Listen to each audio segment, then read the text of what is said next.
Sri Gurubhyo Namaha. Hello students, this is your biology teacher from Purn Vidyashram Group of Schools. I happily welcome you all for the next part of the video. This is the last part of this lesson. It's a part 5 video on the chapter Why Do We Fall Ill? Let's have a quick recap on what we have learned in the last session. Yes, what we have seen about the organ specific and tissue specific manifestations. What does it mean? That is, the different types of microbes enter into the body by different means and they affect different organs and different tissues. And we have seen about inflammation, so swelling, redness, warmth, pain are some of the effects of inflammation, or it is a part of the immune response when any foreign material enters into our body.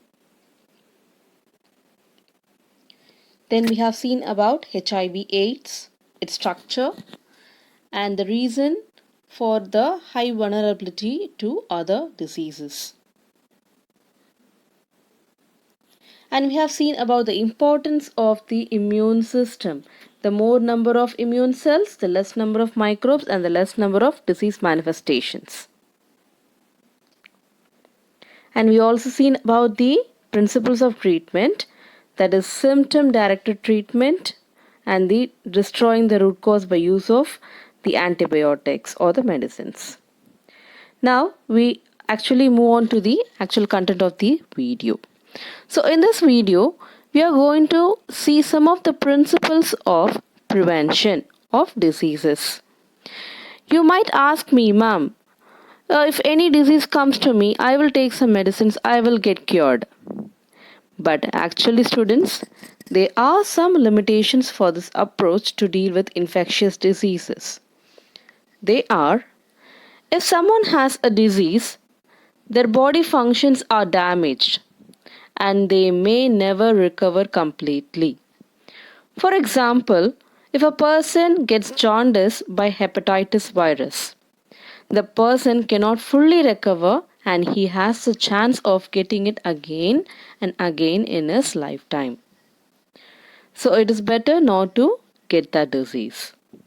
Second point, as the treatment will take time, the person suffering from a disease is likely to be bedridden for some time. So that means that, if we get the disease during any important occasions during our life period, that is any time during a board exam or any important festivals or celebrations, we cannot take part in that when we have to be bedridden during that period of time. And the third point is that the infectious person can have as a source of infection and he has a chance of spreading to all the others. So, because of these limitations, we have to understand that prevention is better than cure. So, always before we get into that disease, we always seek for the preventive methods. Okay. How can we prevent diseases? So there are two ways to prevent disease. One is general way and the other one is specific way. What is a general way?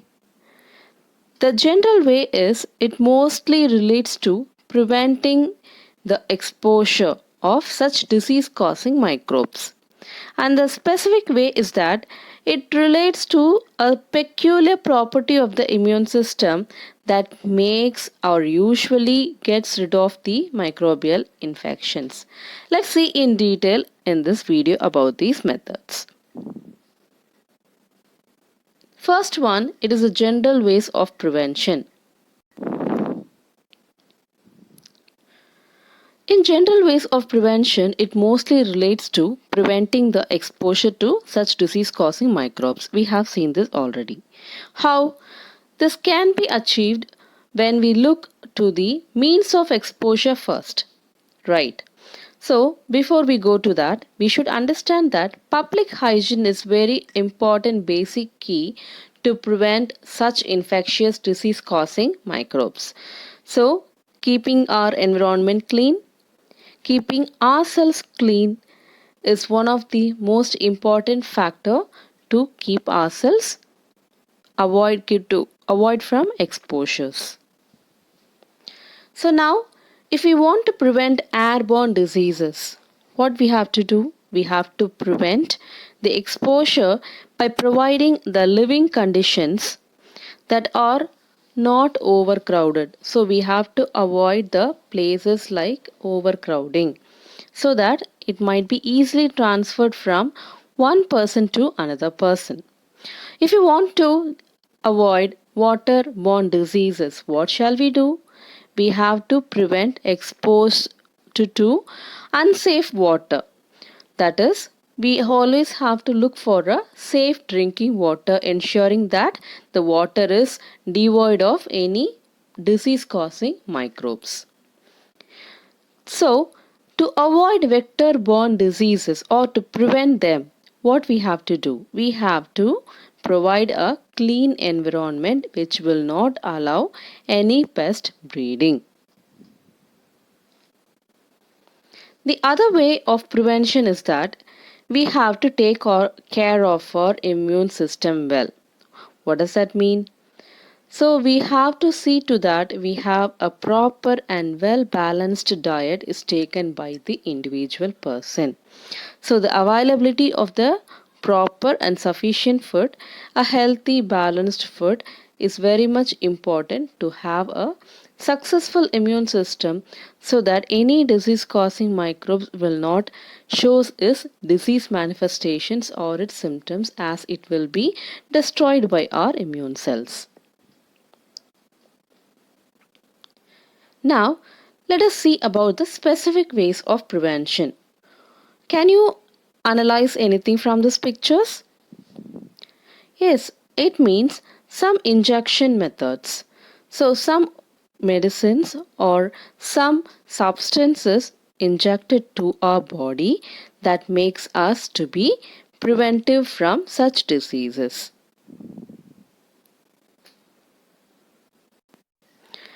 We have already seen that in specific ways of prevention, it relates to a peculiar property of the immune system that usually gets off the microbial infection.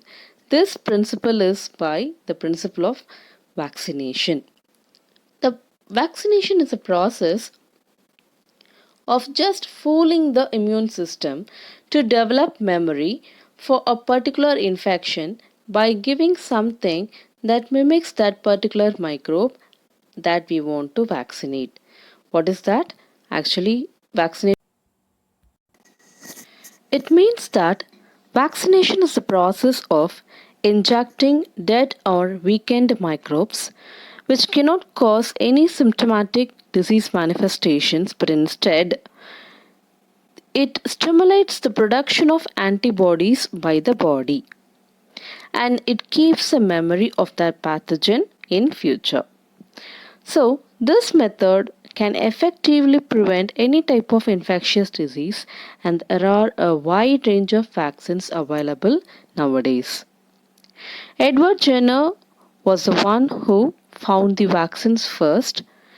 So he found that the people who had cowpox does not acquire smallpox, which is a new epidemic in that time period, because they obtained some resistance against the cowpox virus, since both viruses are closely related. Since cowpox refers to vaccina in Latin, the name vaccine was obtained from its root word vaccinia. Let's know the difference between vaccination and immunization.